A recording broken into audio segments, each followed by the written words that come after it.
강화도의 갯벌 위로 바람이 불어오는 아침이 있었습니다.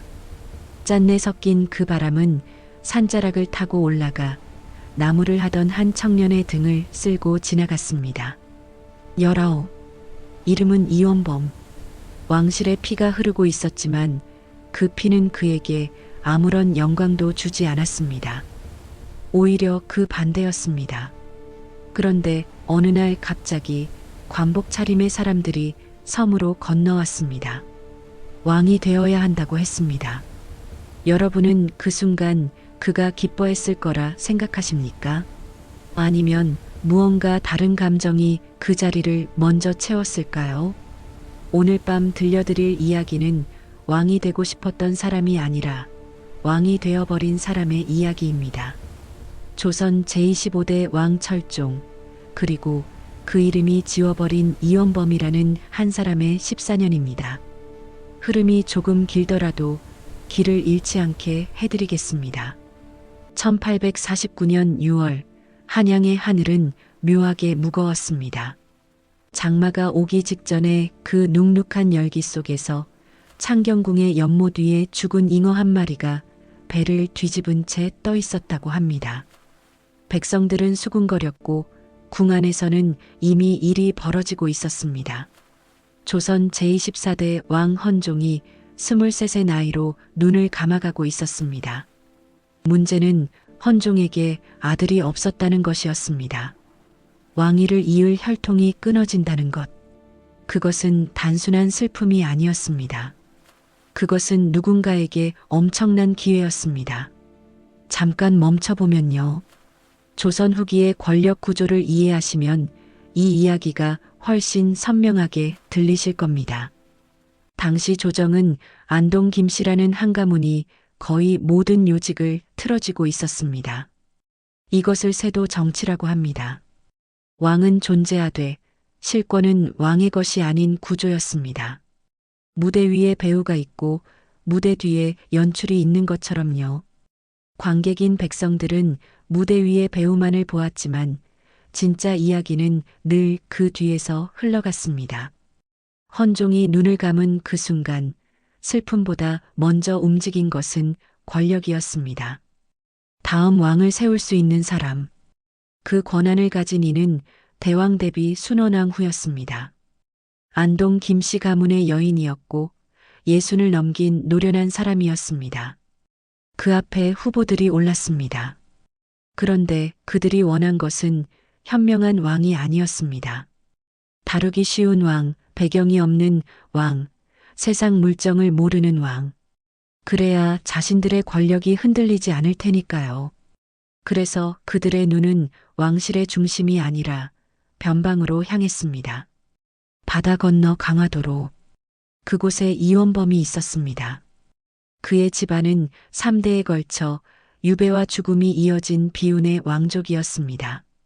증조부는 뒤주에 갇혀 죽은 사도세자였고 할아버지 은원군은 강화도로 유배된 뒤 사약을 받았습니다.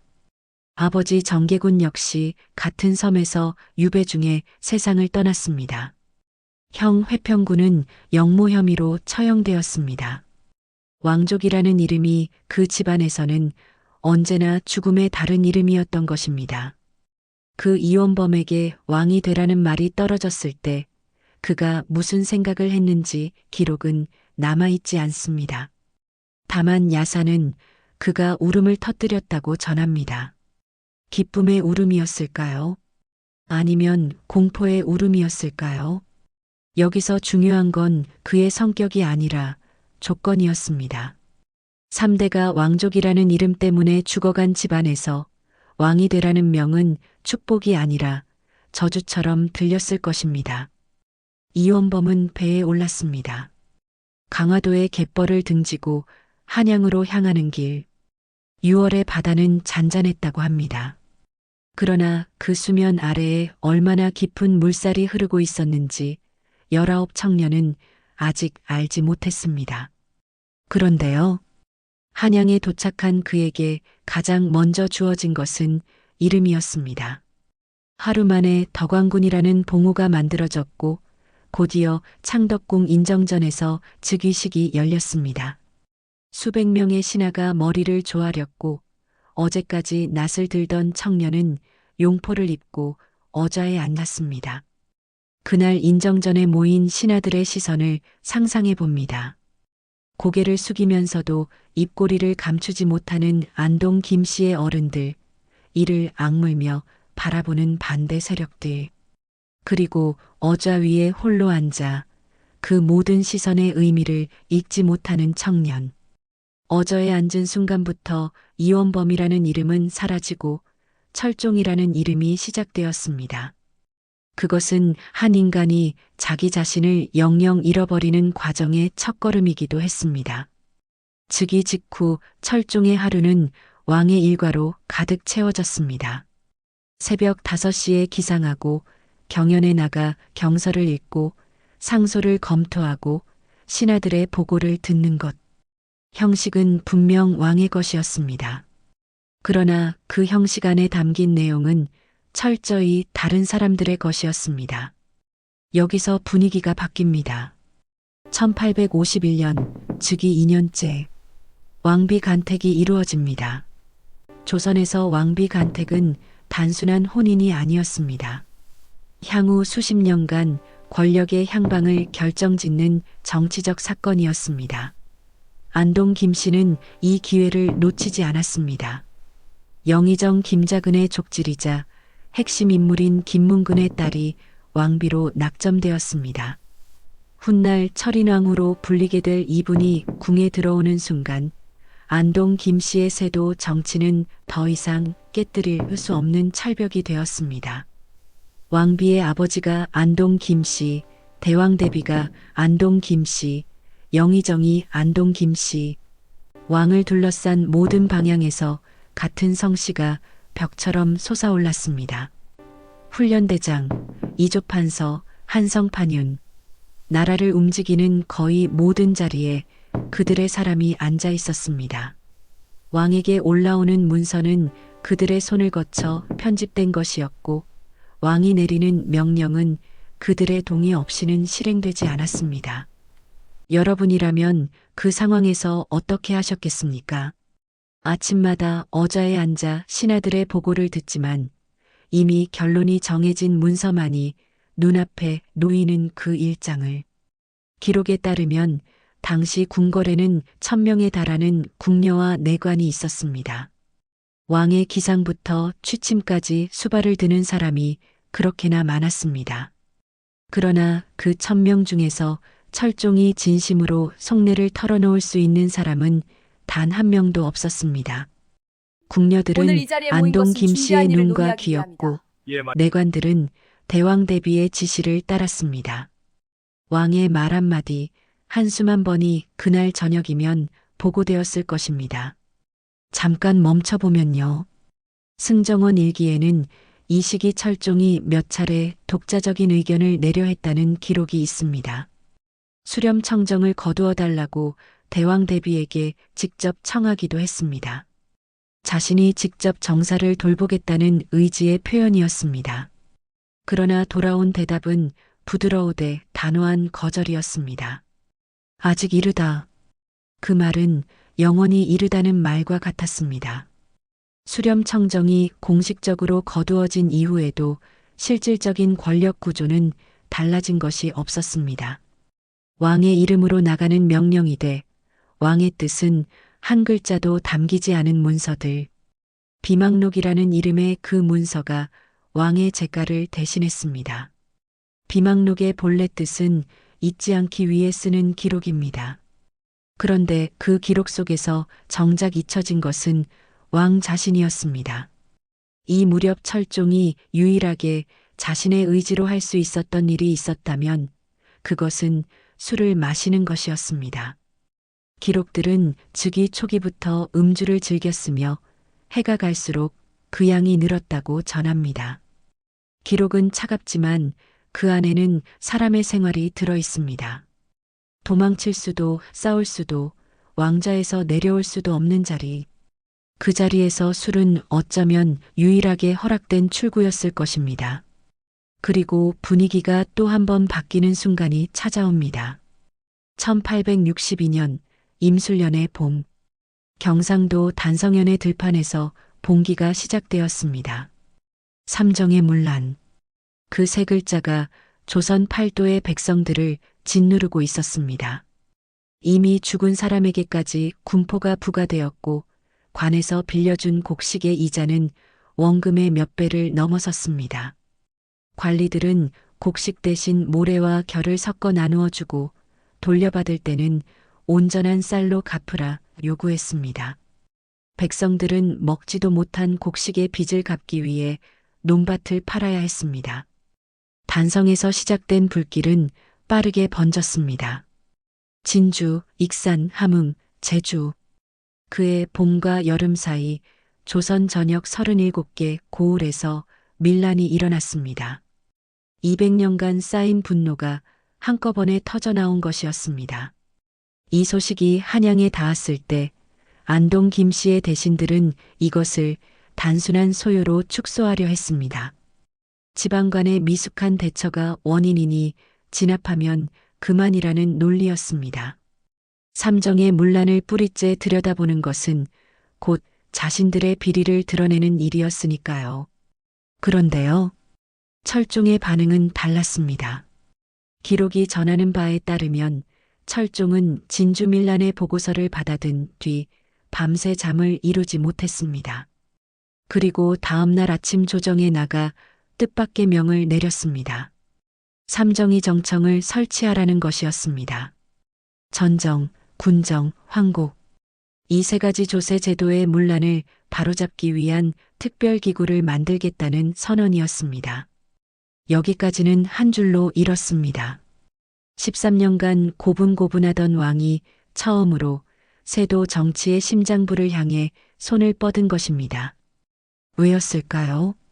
무엇이 그를 움직였을까요? 철종은 강화도에서 밭을 갈고 씨를 뿌리던 사람이었습니다. 보고서에 적힌 숫자들, 황곡의 이자율이니 군포의 부과 기준이니 하는 것들이 다른 왕에게는 그저 행정의 문제였을 수 있지만 철종에게는 달랐을 것입니다. 그 숫자 하나하나 뒤에 등이 휘도록 일하고도 먹지 못하는 사람들이 있다는 것을, 궁궐에 13년이 지워버리지 못한 것이 있었다면 그것은 강화도 들판에서 흙을 밟던 발바닥의 기억이었을 것입니다. 실록에 기록된 그의 교서 문장들은 서슬이 펄했습니다. 황곡의 폐단을 뿌리 뽑겠다. 백성의 고열을 짜는 관리는 엄벌에 처하겠다. 13년간의 침묵을 깨고 나온 목소리였습니다. 그 목소리에는 분노가 있었고 절박함이 있었으며 어쩌면 이것이 자신이 왕으로서 할 수 있는 마지막 일이 될지도 모른다는 무언가가 배어 있었습니다. 삼정이 정청이 설치되고 전국 각지에서 개혁안이 올라오기 시작했습니다. 지방의 유생들과 실무 관리들이 보내온 의견서만도 수백 통에 달했습니다. 종이 위에서만 보면 조선은 변화의 문턱에 서 있는 것처럼 보였습니다. 그러나 종이 위의 희망은 현실의 벽 앞에서 부서졌습니다. 안동 김씨 세력의 반격은 조직적이었습니다. 그들은 정면으로 왕에게 반대하지 않았습니다. 훨씬 교활한 방법을 택했습니다. 이정청에 자신들의 사람을 심어 회의를 지연시켰고 지방에서 올라온 개혁안을 검토한다는 명목으로 끝없이 미루었습니다. 겉으로는 왕의 뜻에 따르는 척하면서 실제로는 모래시계의 모래처럼 시간을 조금씩 흘려보냈습니다. 두세 달, 삼정이 정청이 버틴 시간은 고작 그것이 전부였습니다. 1862년 여름이 끝나기도 전에 이정청은 사실상 기능을 멈추었고 가을에 공식적으로 폐지되었습니다. 수백 통의 개혁안은 창고에 쌓인 채 먼지를 뒤집어 쓰게 되었습니다.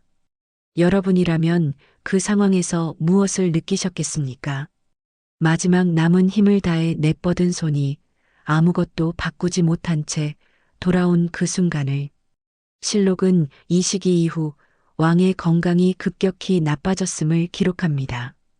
잦은 두통, 소화불량, 원인을 알 수 없는 발열, 그러나 그것은 몸의 병이라기보다 마음의 병이 몸으로 번져나온 것에 가까웠을 것입니다. 이 무렵 왕에게는 또 다른 고통이 겹겹이 쌓여가고 있었습니다. 전해지는 기록에 따르면 재위 14년 동안 철종에게는 모두 11명의 자녀가 태어났습니다. 11번의 탯줄이 끊어졌고 11번의 첫 울음소리가 궁궐에 울렸습니다. 그러나 그 11명 중 성년까지 살아남은 아이는 단 한 명, 옹주 하나뿐이었습니다. 나머지 10명의 아이들은 태어난 지 며칠 만에 혹은 몇 달 만에 소리 없이 눈을 감았습니다. 10번의 죽음. 첫째가 죽었을 때 철종은 슬픔을 삼켰을 것입니다. 당시의 의술로는 어찌할 수 없는 일이라 스스로를 달랬을 것입니다. 둘째가 죽었을 때도 셋째가 죽었을 때도 아직은 희망을 놓지 않았을 것입니다. 그러나 넷째, 다섯째, 여섯째가 차례로 숨을 거두어 갈 때 그 마음속에서는 슬픔과는 다른 무언가가 자라나기 시작했을 것입니다.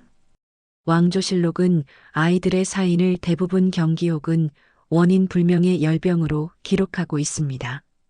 당시 영아 사망률이 높았던 것은 사실입니다. 그러나 왕실의 아이들이 이렇게 연이어 세상을 떠나는 일은 당시 기준으로도 석연치 않은 부분이 있었습니다. 최고의 의원이 상주하고 가장 좋은 재료로 음식을 만드는 곳에서 하나같이 반년을 넘기지 못했으니까요. 후대의 역사가들은 조심스러운 해석을 내놓습니다. 직접적인 증거는 남아있지 않으나 안동 김씨 세력에게 철종의 아들이 건강하게 자라나는 것은 결코 반가운 일이 아니었다는 점.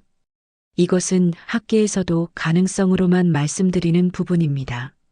다만 권력의 논리가 가리키는 방향만큼은 냉정했습니다. 아이를 잃을 때마다 철종은 점점 더 깊은 침묵 속으로 가라앉았습니다. 처음 몇 번은 의원을 불러 문책하고 산실청의 관리를 질책했다는 기록이 있습니다. 그러나 후반으로 갈수록 그런 기록조차 사라집니다. 분노할 기력도 남지 않았던 것일까요? 아니면 누구를 질책해도 아무것도 달라지지 않는다는 것을 이미 알아버린 것일까요? 이때부터 계산이 달라집니다. 왕의 몸도 빠르게 무너지고 있었습니다. 만성적인 소화 불량과 식욕 부진, 잦은 기침, 날로 심해지는 두통, 강화도에서 나무를 하고 밭을 갈던 시절의 건장한 몸은 10여 년의 궁궐 생활이 완전히 바꾸어 놓았습니다. 30을 갓 넘긴 나이에 이미 몸은 한참 앞서 늙어가고 있었습니다. 또 하나 실록이 직접 기록하지는 않으나 연구자들이 주목하는 것이 있습니다. 독살에 대한 공포입니다. 아이들이 연이어 죽어가는 것을 목격한 왕이 자신의 음식과 약에 대해 의심을 품지 않았을 리 없다는 것입니다. 이 또한 가능성으로만 남겨두겠습니다. 다만 확인할 수 없는 공포는 확인된 위험보다 사람을 더 깊이 파먹습니다. 개혁의 좌절, 아이들의 죽음, 몸의 쇠락. 그 어느 하나만으로도 사람을 무너뜨리기에 충분한 것들이 30즈음의 한 남자에게 동시에 쌓여가고 있었습니다. 그리고 그 무너짐을 지켜보며 조정은 이미 다음 수순을 계산하고 있었습니다. 아직 왕이 살아있는데 이미 다음 왕을 이야기하고 있었습니다. 그것은 왕을 사람으로 보지 않았기에 가능한 일이었습니다. 살아있으면서 이미 끝난 삶. 어자에 앉아있으면서 이미 퇴장한 왕. 그것이 30즈음 철종의 풍경이었습니다. 1863년 12월 한양에는 이른 눈이 내렸습니다. 창덕궁의 기와 위로 하얗게 쌓이는 눈을 바라볼 사람은 이미 자리에 누워 있었습니다. 대조전의 온돌은 뜨겁게 달궈져 있었으나 이불 속 왕의 몸은 좀처럼 따뜻해지지 않았습니다. 12월 초여드렛 날 새벽 철종은 창덕궁 대조전에서 눈을 감았습니다. 33이었습니다. 후사는 없었습니다. 왕의 눈이 감기자 궁궐은 곡성으로 가득 찼습니다. 그러나 그 곡성이 채 가라앉기도 전에 권력의 시계는 다시 움직이기 시작했습니다. 14년 전 헌종이 죽었을 때와 같은 풍경이 반복되었습니다. 이번에는 그 틈을 오랜 세월 기다려온 한 사람이 치고 들어왔습니다. 흥성군 이하응. 그가 자신의 둘째 아들을 왕위에 올리는데 성공했습니다. 고종이었습니다. 안동 김씨의 세도 정치는 철종의 죽음과 함께 막을 내리고 조선은 대원군이라는 새로운 폭풍의 시대로 접어들게 됩니다. 역사적으로 철종의 재위는 두 가지 의미를 남겼습니다. 하나는 세도 정치의 정점이자 끝을 보여주었다는 것, 그리고 다른 하나는 삼정이정청이라는 비록 실패했지만 조선 말기 유일하게 제도 개혁을 정면으로 시도했던 기록이 남겨졌다는 것입니다. 오늘의 시선으로 돌아보면 이런 생각이 듭니다. 우리는 흔히 결과로 사람을 판단합니다. 철종의 재위 동안 삼정의 문란은 바로잡히지 않았고 왕실의 권위는 무너졌습니다. 그 결과는 냉혹합니다. 그러나 강화도의 나무꾼을 궁궐에 끌어다 앉히고 눈과 귀를 가리고 손과 발을 묶어 놓은 뒤 아무것도 하지 못했다고 비난하는 것이 온전히 공정한 판결인지는 조금 다른 이야기일 수 있습니다. 오늘 말씀드린 아이들의 사망 원인과 독살 가능성 부분은 기록이 엇갈려 가능성으로만 남겨두겠습니다. 경기도 고양에 있는 철종의 무덤, 예릉은 조선 왕릉 중에서도 비교적 소박한 편입니다. 소나무 숲 사이에 조용히 자리하고 있고 봄이면 야생화가 피어나고 가을이면 바람이 불어옵니다. 그 바람 소리는 어딘가 강화도의 것과 닮아 있습니다. 이원범이라는 청년이 있었습니다. 원하지 않은 왕관을 쓰고 원하지 않은 싸움에 내몰리고 원하지 않은 상실을 겪으며 원하지 않은 자리에서 생을 마쳤습니다. 그러나 그 모든 것 사이에서도 적어도 한 번은 자기 목소리를 내려 했습니다. 그것이 이 사람을 기억해야 하는 이유입니다.